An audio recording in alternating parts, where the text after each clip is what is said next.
북한 김정은이 당 중앙군사위 일부 의원들을 해임한 것으로 알려지면서 지뢰도발 책임자 경질이냐, 조직재정비냐 두 가지 해석이 맞서고 있습니다. 지난 20일 이후 공식 석상에서 사라졌던 김정은, 일주일 만에 나타나 또다시 서슬퍼런 숙청의 칼을 빼든 것일까요? 앞으로 북한에 어떤 변화의 바람이 불지 주목됩니다. 먼저 영상부터 확인하시겠습니다. 북한 김정은 국방위원회 제1위원장이 이번 남북 고위급 접촉에 대해 중대한 전환적 계기가 됐다고 평가했습니다. 전쟁의 먹구름을 밀어내고 한반도의 평화와 안정을 수호했다고 밝혔습니다. 또 당 중앙군사위원회 일부 위원들을 해임하고 조직 개편도 단행한 것으로 전해졌습니다. 지뢰도발을 지휘한 일부 중앙군사위원회 위원들을 숙청하거나 경질했을 가능성이 제기되고 있습니다.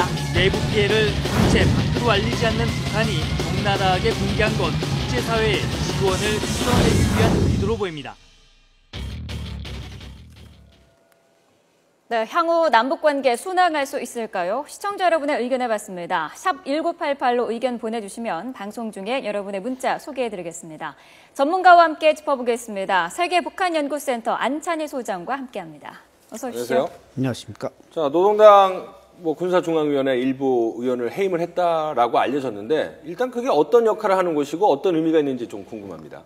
원래 당중앙군사위원회는 최고사령부와 함께 전쟁 시기에만 작동하는 겁니다. 한국전쟁을 일으키고 김일성이가 만들었기 때문에 네. 이번에 군사위원회가 부각된 것도 역시 준전시 상태라는 전쟁 준비 때문에 공개가 됐고 사실 김정은은 김정일과 좀 달리 김정일은 주로 국방위원회에 의존해서 통치를 했는데 김정은은 군사위원회에 의존한다는 이런 차이점이 있습니다. 네, 이번에 그 조직 개편을 단행한 거에 대해서 여러 가지 얘기가 나오고 있거든요. 지뢰도발의 책임자를 경질한 것이다, 아니면은 단순한 조직 재정비다 얘기가 나오고 있는데 어떻게 보시나요? 네, 아마 정찰국장 김영철 대장이 군사위원인데 해임됐다면 이 사람이 해임됐을 가능성이 높고 네.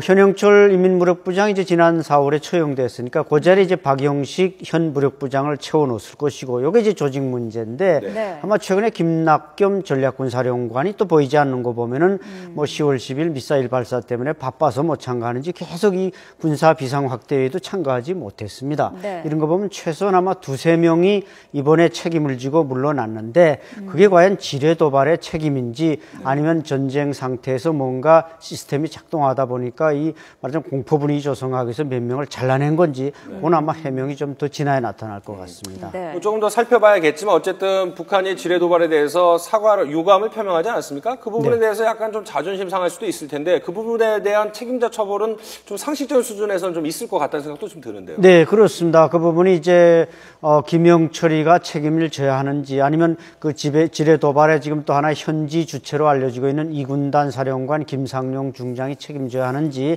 어쨌든 이 군사위원회 조직 문제가 오픈되면은 뭐 좋지만 이건 전혀 오픈되는 게 아니기 때문에 김영철이나 김상용이 당분간 등장하지 않아도 이 책임을 지고 물러난 건지 아닌지는 그건 두고 봐야 될 문제입니다. 김정은 그 제1위원장이 남북 고위급 접촉에서 합의한 내용의 이행을 강조했다라는 게 지금 노동신문이 보도한 내용인데 이거를 봤을 때 어떻게 해석을 할 수 있을까요? 북한이 정말로 변화를 하고 있는 걸까요?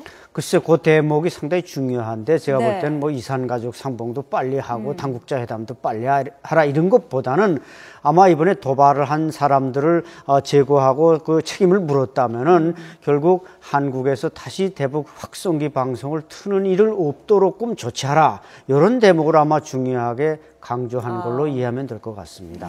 근데 이제 궁금한 것은 고위급 접촉회담에 참석했던 당사자 2명이 모두 이번 접촉회담에 대해서 평가를 하고 김정은까지 이제 직접 평가를 하지 않았습니까? 그런 부분에 대해서 조금 달라진 북한인가 아니면 또 다른 전술인지 좀 궁금합니다.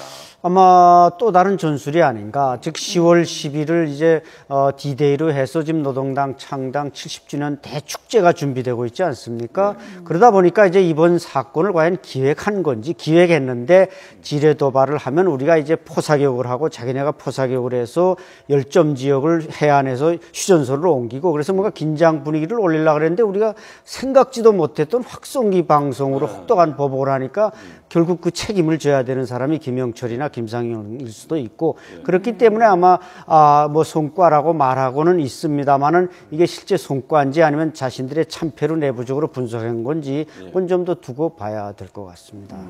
혹시 이런 가능성은 있습니까? 이렇게 어떤 평화 분위기를 조성하다가 10월 11일 즈음에 장거리 미사일 발사를 해서 어떤 충격파를 더 크게 하려는 그런 속셈도 가능성이 있을까요? 충분히 있습니다. 그러니까 결국 이번에 도발은 말하자면 워밍업 차원이고 이걸 한번 해서 통일대전을 허풍이 아니다. 통일대전을 김정은 원수가 준비했고 그 휘날레를 이제 ICBM이나 뭐 4차 핵실험이나 이런 걸로 이제 장식하려는 하나의 이제 일정한 프로세스인데 네. 그것에 대해서 아마 이번에 군사위원회 확대회에서 심각하게 논의한 걸로 보입니다. 이번에 그 협상 과정에서 북측에서 이 지뢰 도발에 대해서 유감을 표명하지 않았습니까? 그런데 이게 사과는 아니다. 사과라는 게 아니다. 이런 메시지를 지금 북한 내부에서 계속 강조를 하고 있는데 협상 이후에 그 협상 결과에 대한 그 북한 내부의 평가라든지 분위기는 어떻게 보면 될까요? 황병수가 첫날 25일 날 돌아가자마자 그 손바닥 뒤집듯이 뒤집은 거 아닙니까? 네. 자기는 절대 사과한 게 아니다. 또 거기다 이제 황병수도 하고 뭐 여러 사람들이 자꾸 지금 반복 말하자면 그걸 수법을 쓰고 있는데 결국 북한으로서는 그때만 모면한 것이지 진정으로 유감을 표명한 것은 분명히 아닙니다. 그래서 문구도 그렇게 아주 그 절묘하게 표현을 했는데 어쨌든 그 과정을 놓고 또 군부 강경파와 온건파가 약간 충돌했을 수 있습니다. 진짜 사과했느냐 말았느냐 또 김정은 이제 결론이 났겠죠. 이건 우리의 전략 전술이니까 뭐 이해하라든지 이렇게 해서 이번 군사 확대회에서 이제 조절은 했겠습니다만은 아마 이것이 앞으로 이제 천안함 사과 문제에서도 미묘하게 아마 떠오를 것 같습니다. 그럴 가능성이 있습니까? 지금 어쨌든 뭐 잘 마무리는 됐지만 북한 내부의 강경파와 온건파의 충돌 때문에 예측 못했던 또 다른 도발이나 내부의 어떤 혼란 이런 것들로 어떤 불안한 모습이 야기될 가능성이 있는지요? 충분히 있다고 봅니다. 왜냐하면 이번 사건도 역시 정치군인들 황병소, 박용식 무력부장 정치군인들이 군 수뇌부에 다 이렇게 포진하니까 강경군인들이 계속 밀리는 판국이거든요. 네. 그래서 그 어떤 실지 회복을 위해서 이번 도발도 좀 확대됐을 가능성도 없지는 않고 이번에 결국 다시 군사위원회에서 김영철이나 이런 강경군인들이 또 밀려나면은 정치군인들을 더 득세하는 결과가 되기 때문에 그런 세력 균형을 위해서 뭔가 옥신각신하는 내부 혼란은 일어날 수 있습니다.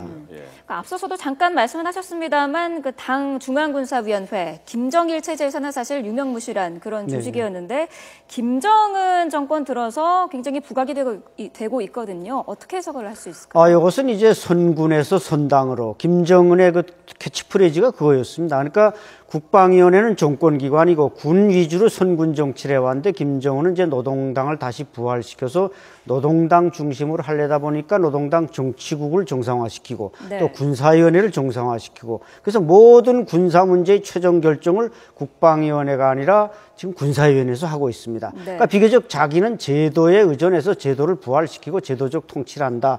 이런 걸 과시하기 위해서 하는데 그래서 이번에도 이제 확대회의가 결국 21일 날 비상확대회의가 열리고 일주일 만에 다시 또 확대회의가 열린 그야말로 북한 정치사상 이렇게 확대회의가 짧은 텀을 두고 열린 적은 또 없다. 이런 측면에서 김정은은 나름대로 그 통치기구를 100분 활용한다고 봐야 될 것입니다.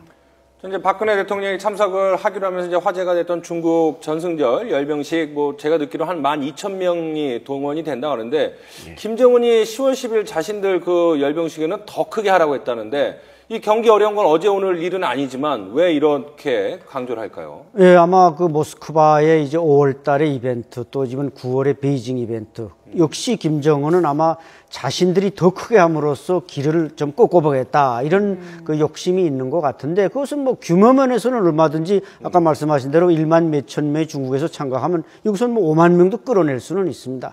그러나 거기에 나오는 장비들 무기라든지 첨단 무기 ICBM 뭐 이런 데서 과연 김정은이 베이징보다 더 좋은 무기 더 좋은 비행기를 띄울 수 있는가. 지난 경우에 보면 뭐 민간 비행기다가 이 말이야 그 누런색을 발라가지고 막 인민군 비행기처럼 띄우고 이런 적도 있는데 그런 쇼가 일어나지 말길 바라고 특히 중국 측에서 아마 이번에 김정은이 안 갔기 때문에 어떤 대표를 보낼지 아마 정치국 위원이 아닌 그냥 당 비서 정도 보낸다면은 이 북한의 행사는 상당히 이게 격화될 가능성이 있습니다.